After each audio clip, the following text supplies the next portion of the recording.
Chers frères et sœurs en Christ, en ce deuxième jour de notre neuvaine pour la célébration de la fête de Pentecôte, nous vous proposons de méditer sur le don de l'intelligence.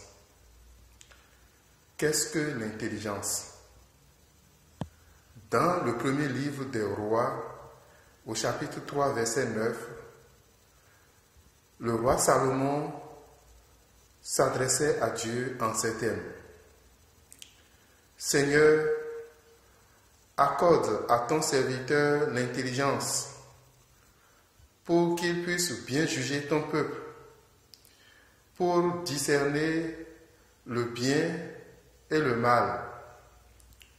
À travers cette prière du roi Salomon, l'intelligence se présente comme la capacité de l'homme à reconnaître les réalités et à les distinguer.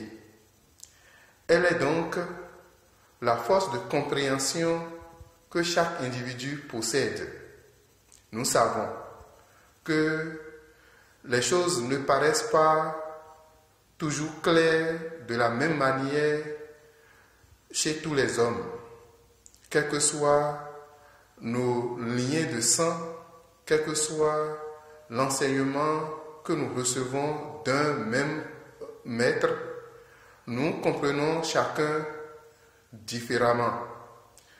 Et lorsqu'on réfléchit à la cause de cette différence, il y a pour nous moyen de penser aux données naturelles, telles que nos provenances familiales, comme aussi nos conditions de vie. Mais en réalité, tout ne dépend pas de ces éléments.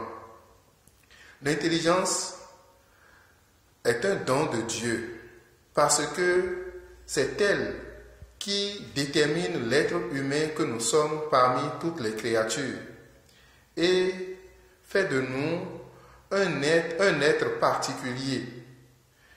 La vie que l'homme possède est déjà un don. Et si l'intelligence est au cœur de cette vie, une lumière qui éclaire la conscience de l'homme, lui montre la différence entre les choses et la vérité de chaque chose au niveau de son esprit, lui permet aussi de pouvoir détecter les liens qui existent entre les réalités, de dénouer les situations pour bien se conduire et bien gérer l'existence, pour se donner en fin de compte une vie heureuse. On ne peut nier que l'intelligence soit un don. L'intelligence est un don, et si elle est un don de Dieu, cela signifie que celui qui la donne la possède donc en plénitude, et elle peut venir toujours de cette source à tout moment où nous voudrions d'elle.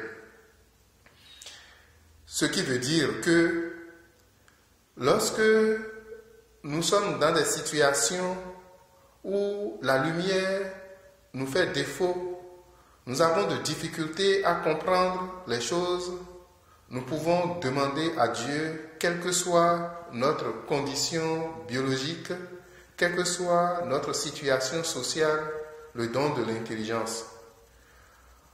Nous voulons pour preuve l'attitude du roi Salomon. Tout roi qu'il est, et malgré son âge, il n'a pas manqué de demander à Dieu le don de l'intelligence pour bien juger et aussi pour bien discerner. Or, il ne revient pas seulement aux chefs et aussi à nos princes de discerner et de juger. Tout être humain, partout où il est appelé à juger avant d'agir, à discerner avant de s'orienter. Ce qui veut dire que ces facultés ne doivent pas nécessairement être laissées au compte des dirigeants, mais au compte de tout homme, parce que nous sommes en réalité nos propres dirigeants. Nous nous dirigeons dans la direction commune que la société a retenue et qui nous est fixée. C'est pourquoi nous devons à tout instant, comme Salomon, demander pour notre propre gouverne le don de l'intelligence pour bien nous guider, nous orienter, bien nous conduire au milieu des hommes vis-à-vis de Dieu et pour la gloire de Dieu.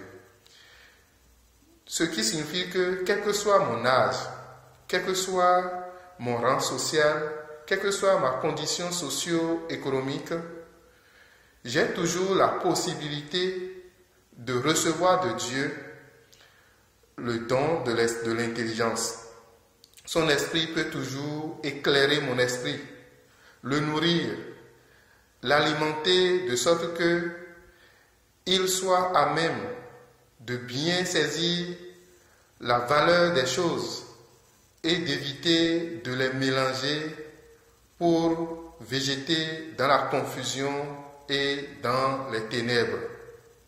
L'esprit d'intelligence, en éclairant la conscience humaine, ôte de nos âmes, enlève de nos âmes toute obscurité et nous permet de rayonner de lumière et de droiture. Demandons à Dieu d'accorder à chacun de nous et à tous nos frères et sœurs le don de l'intelligence pour un monde nouveau. Nous savons, comme l'a dit le Christ, celui qui demande reçoit. Nous savons donc qu'en demandant, Dieu ne manquera pas de nous l'accorder.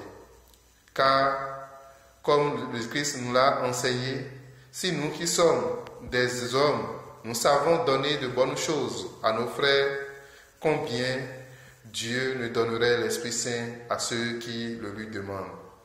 Supplions et demandons que l'Esprit de Dieu prenne possession de notre corps, de notre âme, nous remplisse de sa lumière, que notre vie tout entière brille à la gloire de Dieu. Amen.